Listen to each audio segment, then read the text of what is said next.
अस्सलाम वालेकुम मेरे प्यारे प्यारे भाइयों, सईद पाकिस्तानी चैनल से सहाबत सैयद का सलाम और अल्लाह से दुआ है कि सब खैरियत से हो, अल्लाह की हिफ्ज़ो मान में हो।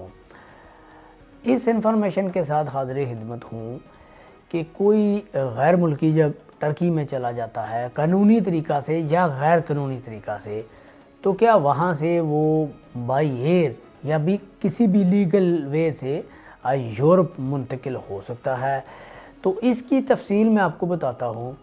पहली बात तो ये है कि जो बंदा उधर इलीगल गया है, गैर कानूनी तरीके से डंकी मार कर गया है, एजेंट लोग तो कहते हैं कि आप आ जाएं, हम आपको इधर से आगे लीगल भेज देंगे, लेकिन ये कैसे मुमकिन है।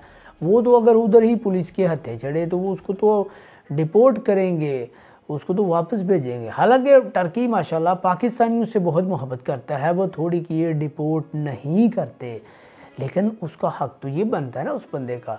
तो फिर वो कैसे किसी एम्बेसी में वीज़ा अप्लाई कर सकता है? एक बंदा ही लीगल है, उसका टर्की के अंदर भी कोई लीगल स्टेटस कायम ही नहीं हो सकता, तो फिर वो आगे कैसे जाएगा?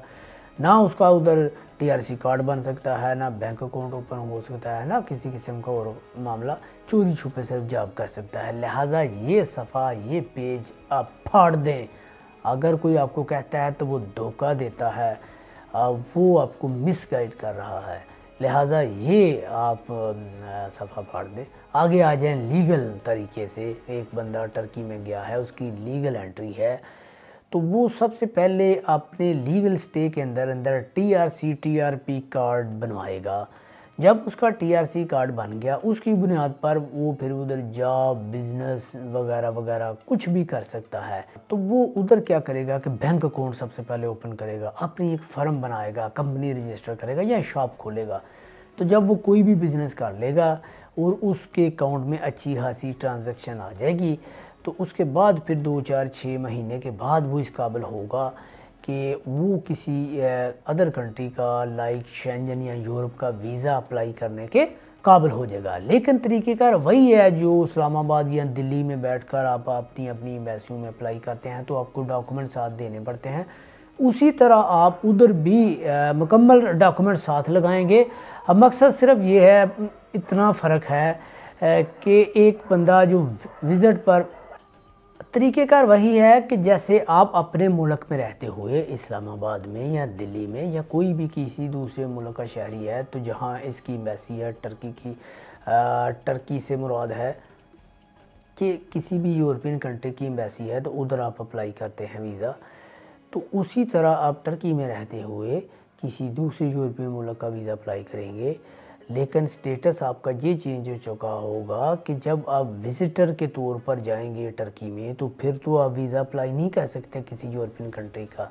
फिर तो वो आपको कहेंगे कि आप इस्लामाबाद या दिल्ली में अपने ममालिक में जाकर एम्बेसियों से वीज़ा अप्लाई करें। उधर आपका परमानेंट स्टे है, विज़िटर स्टे पर वीज़ा अप्लाई नहीं होता। लेकिन जब आप उधर टीआरसी कार्ड बनाकर अपना बिज़नेस स्टार्ट कर चुके होंगे, बैंक अकाउंट ओपन कर चुके होंगे, तो फिर उसके बाद ये तरीक़ेकार ज़रूर मौजूद है कि आप वीज़ा अप्लाई कर सकते हैं। और बिज़नेसमैन जो है वो भी वीज़ा अप्लाई कर सकते हैं, और जितना उसका अच्छा बिज़नेस होगा, बैंक अकाउंट स्टेटमेंट अच्छी होगी, तो वीज़ा लगने के चांसेस बहुत ज़्यादा होंगे, बशर्ते कि जो आपका टीआरसी कार्ड है वो भी 6 महीने तक कारआमद हो। जब आप वीज़ा अप्लाई कर रहे हैं उसके बाद 6 महीने उसकी वैलिडिटी होनी चाहिए। और स्टूडेंट जो टर्की के अंदर पढ़ते हैं दूसरे ममालिक के, वो भी अपनी छुट्टियों में वीज़ा अप्लाई कर सकते हैं, और स्टूडेंट को भी वीज़ा मिलता है। और तीसरी कैटेगरी के जो जॉब पर्सन हैं टर्की में अदर कंट्रीज़ के, वो भी वीज़ा अप्लाई कर सकते हैं, लेकिन उनके लिए थोड़ा ये मसला या प्रॉब्लम मौजूद है कि उनकी फिर जॉब अच्छी होनी चाहिए, उनकी सैलरी इतनी अच्छी शो हो इन्वेस्टर को कि उसे लगे कि ये वाकई विज़िट करके वापस आ जाएगा, क्योंकि इसकी जॉब, इसकी इनकम तो इधर ही बहुत बेहतर है, इसको यूरोप में जाकर भागने की ज़रूरत नहीं है। तो ये 2-3 कैटेगरीज में फिर उधर जाके वीज़ा लग जाएगा। लेकिन दोबारा से कहूँगा कि इलीगल सोचे भी ना, लीगल तरीके से जाएं, लीगल स्टेटस कायम करें टर्की में, बिज़नेस स्टार्ट करें, स्टूडेंट बने, अच्छी जॉब हासिल करें, फिर आगे का वीज़ा अप्लाई करें, जाएं, सैर करें, वापस आ जाएं, जहाज़ में बैठकर जाएं या किसी और तरीके से। तो ये तरीक़ेकार मौजूद तो है, लेकिन इसके लिए कभी भी गैर कानूनी रास्ता अख्तियार ना करें। इसी के साथ अगली वीडियो तक के लिए सहावत सैयद को सैयद पाकिस्तान चैनल से इजाज़त दें। पाकिस्तान जिंदाबाद।